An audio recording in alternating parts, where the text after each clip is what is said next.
നമുക്കൊരു കോഴിമുട്ട പൊടിച്ച് പെട്ടെന്ന് ഉണ്ടാക്കിയല്ലോ. ഇപ്പം കാണിച്ചു. ആദ്യം ഒരു ഫ്രൈ പാൻ എടുത്ത് ചൂടാക്കാം. അതേ സമയം ഒരു ഓണിയൻ എടുത്ത് ഇതുപോലെ കട്ട് ചെയ്ത് വെക്കാം. ചൂടായ ഫ്രൈ പാനിലേക്ക് കുറച്ച് വെളിച്ചെണ്ണ നമുക്ക് ഒഴിച്ചു കൊടുക്കാം.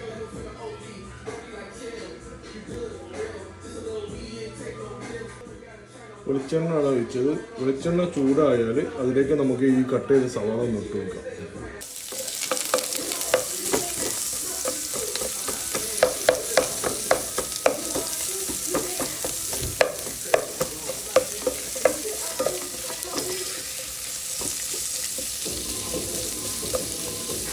കുറച്ച് നേരം ഇതൊന്ന് വാടുന്ന വരെ അങ്ങനെ തന്നെ വെക്കാം. സവാള ഒന്ന് വാടട്ടെ.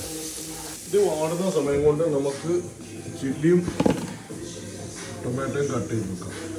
അതിൻ്റെ കൂടെ നമുക്ക് കുറച്ച് കറിവേപ്പിലയും വേണം. അപ്പോൾ നമ്മൾ മുളകും തക്കാളിയും കട്ട് ചെയ്തിട്ടുണ്ട്.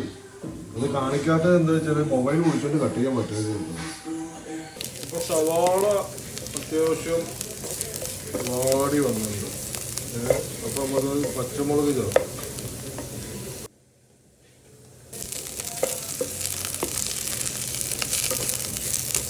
ഇതിലേക്ക് കുറച്ച് കറിവേപ്പ് ചേർത്താൽ തന്നെ അതിൻ്റെ ഒരു സ്മെല്ല് വരാൻ ഒരു അടിപൊളി സ്മെല്ല്. അത് കഴിഞ്ഞ് ഇനിയിപ്പോൾ നമുക്ക് തക്കാളി കൊണ്ട് ഇതിലേക്ക് ഉപ്പിട്ടാൽ വേഗം വാടി കിട്ടും തക്കാളി. എല്ലാവർക്കും അറിയാമല്ലോ, പറയേണ്ട ആവശ്യമില്ല. ഞാട്ടില്ല. ഇതൊക്കെയാണ് ചെയ്യുന്നത് ലോ ഫ്ലെയിമിലും ഹൈ ഫ്ലെയിമിലും കൂടിയാണ്. ഞാൻ ലോ ഫ്ലെയിം ആക്കും, പക്ഷെ അത് ഓഫായി പോകും. പിന്നെയും ഞാൻ കത്തിക്കും. എന്ത് ചെയ്യാണ്, ലോക്കൽ അടുപ്പ് വാങ്ങിയാലേ അങ്ങനെ ഉണ്ടാവും. തക്കാളി ഇപ്പോൾ ഇങ്ങനെ വാടിക്കൊണ്ടിരിക്കുക. ഞാൻ അതിലേക്ക് ഉപ്പിട്ടില്ല, അതങ്ങനെ വാങ്ങില്ല, ഉപ്പിട്ടിട്ട് വാങ്ങില്ല. ഇനി നമുക്ക് ഇതിലേക്ക് ചേർക്കേണ്ടി മുളക് പൊടിയും മഞ്ഞൾപ്പൊടിയും ഉപ്പാണ്. ഉപ്പ് കല്ലുപ്പ് വേണമെങ്കിൽ മറ്റേ ഉപ്പ് കൊണ്ട് കിട്ടും, പൊടിയുപ്പ് ഇടും കേട്ടോ. ആവശ്യത്തിലുള്ള മുളക് പൊടിയും മഞ്ഞൾപ്പൊടിയും പിന്നെ ഉപ്പും ഇങ്ങനെ ചേർത്ത് മതി. അളവൊക്കെ നമ്മൾ ഒരു എന്താ പറയുക, ഒരു കണക്കാണ്, അത്രേ ഉള്ളൂ. എല്ലാ ടീസ്പൂണും മറ്റേ സ്പൂണൊന്നുമില്ല. അത് കണക്കിനുള്ളത് അടിപൊളിയായിട്ട് വരും. നമ്മൾ ഇഷ്ടത്തിന് നോക്കിയിട്ട് ഇട്ടാൽ മതി, അത്രേ ഉള്ളൂ. ഇപ്പോൾ ഇതാ മസാലയൊക്കെ റെഡി കേട്ടോ. ഇനി ഇതിലേക്ക് നമുക്ക് കോഴിമുട്ട വെച്ചാൽ മതി. ഞാൻ ഇതിലേക്ക് ഒരു 4 കോഴിമുട്ട പൊട്ടിച്ചിട്ടു. അത് നല്ല വേണം, എനിക്ക് മോക്കും വേണം. എൻ്റെ മൂത്ത മോളുണ്ട്, മൂത്ത മോൾക്കും കൂടി ഉള്ളതാണ്. ഭാര്യയും മറ്റു മോളും ഓളെ വീട്ടിലാണ്, പ്രസവിക്കാൻ പോയതാണ്. ഇത് വരുമ്പോൾ വേറൊരു അങ്ങനെ ഒരു പുതിയ ആളായിട്ട് ഒരു വരും.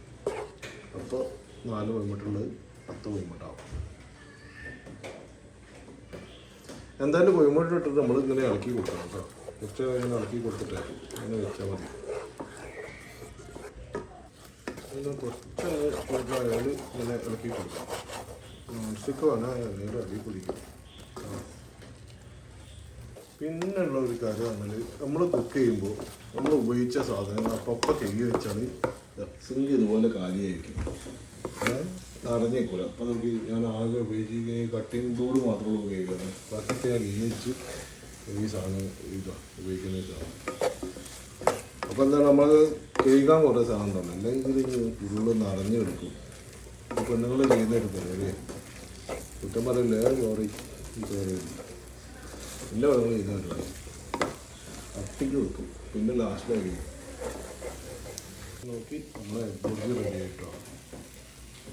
ഇത് ഇനി നമുക്ക് ബ്രെഡോ കുബൂസോ ചപ്പാത്തിയോ എന്തിട്ടാണെങ്കിലും ഏറ്റി കഴിക്കും. ചപ്പാത്തിൻ്റെ ഉള്ളിൽ ഇങ്ങനെ വെച്ചിട്ട് റോളാക്കി കഴിക്കുമ്പോൾ സാൻഡ്വിച്ച് ആയി അങ്ങനെ വേണമെങ്കിൽ കഴിക്കട്ടോ.